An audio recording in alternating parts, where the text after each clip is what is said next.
Интернетте Кичи Алайда кулаган тик учактын видеосу пайда болду. Социалдык тармакта Кичи Алай аймагында Коргоо министрлигинин тик учагы кулаган жерден тартылган видео пайда болду. Анда учактын толугу менен күйүп кеткендигин көрүүгө болот. Коргоо министрлиги тик учак катуу конуунун натыйжасында күйүп кетти деген маалымат тараткан. 44-июнь күнү саат 12:45 катталган. Кыргыз Республикасынын Абадан коргонуу күчтөрүнүн тик учагы Ош облусунун Ноокат районундагы Кичи Алай айылына жакын жерде авариялык конууга аргасыз болду.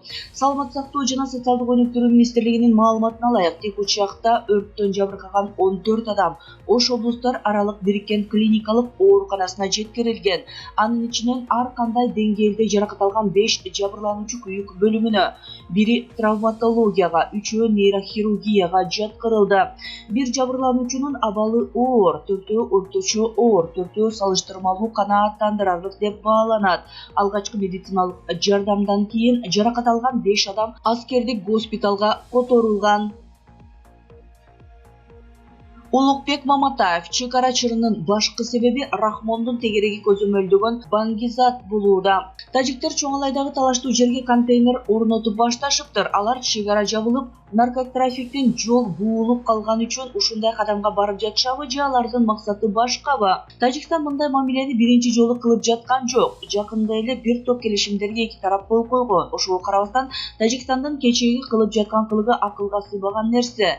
Албетте буга чейин эркин каалаган убакта каалаганча өздөрү билген ар түрдүү товарларды тоскоолдуксуз Кыргызстан аркылуу ташып турушканы чын. Айта кетчү нерсе, баңгизатта үзгүлтүксүз ташылып турган. Болгону жаңы келген бийлик менен тил табыша албай калып, башкача айтканда азыркы бийлик эч кандай компромисске барбай койгондон кийин ар түрдүү провокациялык кадамдарга барышууда. Буга эң чоң себептердин бири Рахмондун тегереги көзөмөлдөгөн баңгизат болууда. Айрым аналитиктер Чоң Алайдагы жагдайды Орто Азияга бүлүк салууну каалаган бузук саясаттын ишке аша башташы деп баалап жатышат. Кимдир бирөөлөр тажиктерди бизге карата тукуруп жатабы?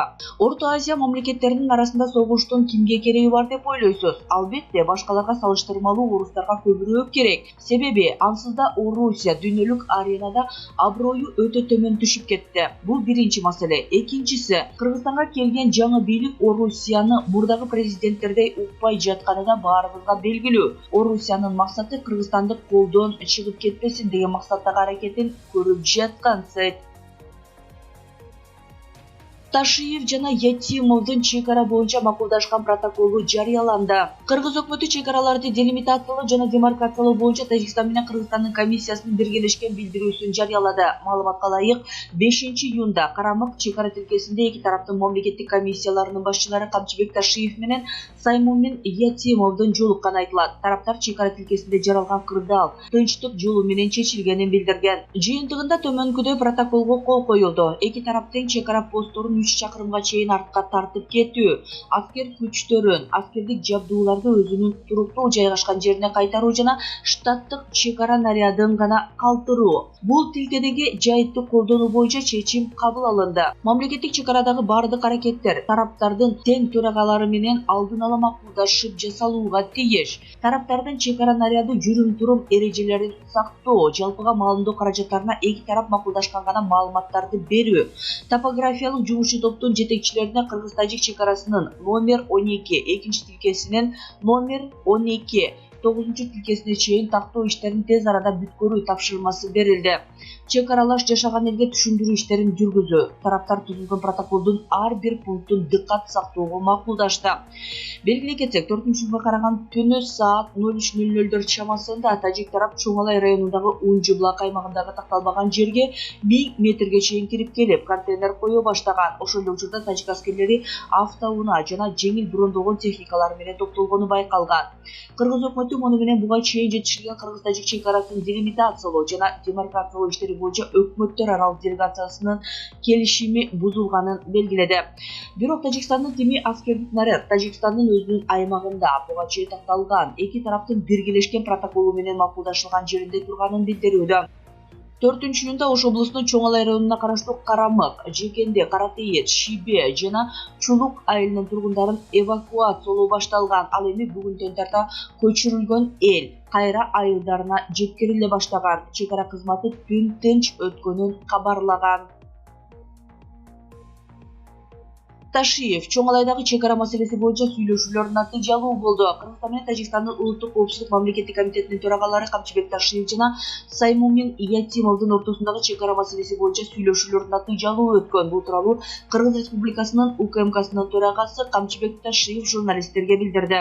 Анын айтымында Тажикстандын УКМК төрагасы Саймумин Ятимов менен болгон сүйлөшүүлөр майнаттуу болгон. Чек арадагы чыңалуу башталгандан бери бир нече жолу сүйлөшүүлөр болду. Аны Бишкек убактысы боюнча саат 1де гана жолугушуу аяктады. Жолугушуунун жыйынтыгы боюнча сүйлөшүүлөр майнаттуу болду деп айтсам болот. Анын негизинде 8 пункттан турган бирдиктүү протокол кабыл алдык. Ал жакын арада жарыяланат, деди Ташиев. Ташиев белгилегендей, чек арага жакын топтогонду коргоо жана башка органдардын кызматтарына өз ордуларына кайтуу боюнча буйрук берилип, алар мурда жайгашкан жерлерине эвакуация болгон тургундар үйлөрүнө кайтарылат. Эскерте кетсек, 4-июндун таңынан баштап Чоңалай районундагы Унжу-Булак жергесинде Кыргыз-Тажик чек арасындагы абал Тажик тараптын такталбаган тилкеге контейнер орнотуусу менен урчуп кеткен. Кийин Чоңалай районунун аталган чек арага жакын жайгашкан 5 айылындагы тургундар эвакуацияланган.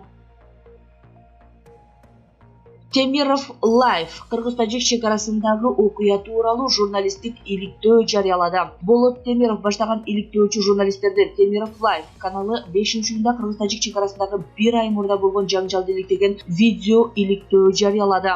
Анда окуя Тажикстан тараптан атылган октон башталганы, негизинен Кыргыз тараптагы гана үйлөр өрттөлгөнү, чатактын алдында коңшу өлкөгө курал жарак ташыган учак конгону, тажик аскерлери көтөргөн куралдар алыскы өлкөлөрдөн алынып келингени баяндалат. Тажикстан соңку жылдары чоң көлөмдөгү курал жарак сатып алганы сандар менен көрсөтүлөт. Кыргыз-Тажик чек арасындагы 28, 29, 30 апрелдеги жана 1 майдагы куралдуу жаңжалда 36 кыргызстандык курман болду. Анын ичинде 2 бала, 180ден ашуун адам жаракат алды. Баткен облусунда 100дөн ашык жеке турак жай кыйрап, өрттөлүп, мектеп, бала бакча жана чек ара бекети сыяктуу мекемелер аткыланып кыйраган. Аймактагы 58 миңге чукул адам жашаган жерин таштап кетүүгө аргасыз болгон. Тажик тараптан 19 адам өлүп, 87 киши жаракат алганы расмий жарыяланды. 15 миңге чукул жергиликтүү тургун коопсуз жайларга эвакуация болгону айтылды. Сокт облусунун бир нече айылында 14 турак жай толук бузулуп, 2 үй, 1 курулуш жарым жартылай жабыркаганы маалымдалды. Кыргыз өлкөсү аркылуу жеткирилет. Тажикстан Казакстанга сууга суу бермей болду. Коңшу Тажикстан Бахри Точик суу сактагычынан 315 миллион метр куб сууга суусун Казакстанга берет. Бул тууралуу Евразия.нет басылмасы жазды. Маалыматка ылайык, мындай келишим Дүйшөмбү шаарында Казакстандын экология, геология жана жаратылыш ресурстары министри Магзум Мирзагалиев менен Тажикстандын энергетика жана суу ресурстары министри Далер Жума менен жолугушуусунан кийин кабыл алынган. Өз кезегинде Казакстан Тажикстанга суу сактагычтагы суунун азайышынан келип чыккан терс натыйжаларга материалдык техникалык колдоо көрсөтөт. Суу Кыргыз өлкөсү аркылуу Казакстандын Түркстан жана Кызыл Орда облустарына жеткирилет. Баткенде базардагы эл уурулукка айыпталган кишини түркүккө байлап салган. Баткенде мал базарда топтошкондор эркек кишини уурулукка айыптап түркүккө байлап салышкан. Окуянын видеосу социалдык тармактарга тарады. Кадрларда мал саткан базарда эл ортодогу түркүккө эркек кишини байлап, нааразы болуп жатканын көрүүгө болот. Баткен облустук милициясынын маалымат кызматы мал базарда акча уурдагандар кармалганын билдирди. Окуя Кадамжай районунун Көктала айылында Баяман Баатыр базарында 4-июнь күнү эртең менен болгон. Анда милицияга арыз жазган 34 жаштагы киши мал базарда көтөрүп жүргөн сумкасына белгисиз адамдар 144 миң сом акчасын уурдаганын айткан. Бул факты жазуу кодексинин 200-беренеси уурулук менен каттоого алынып, сотко чейинки өндүрүш иши ачылган. Натыйжада Ош облусунун Каракулжа районунун 38 жаштагы жана 29 жаштагы тургундары кармалып, уурдалган акча ээсине кайтарылган. Учурда шектүүлөр убактылуу кармоочу жайында тергөө иштери жүрүүдө.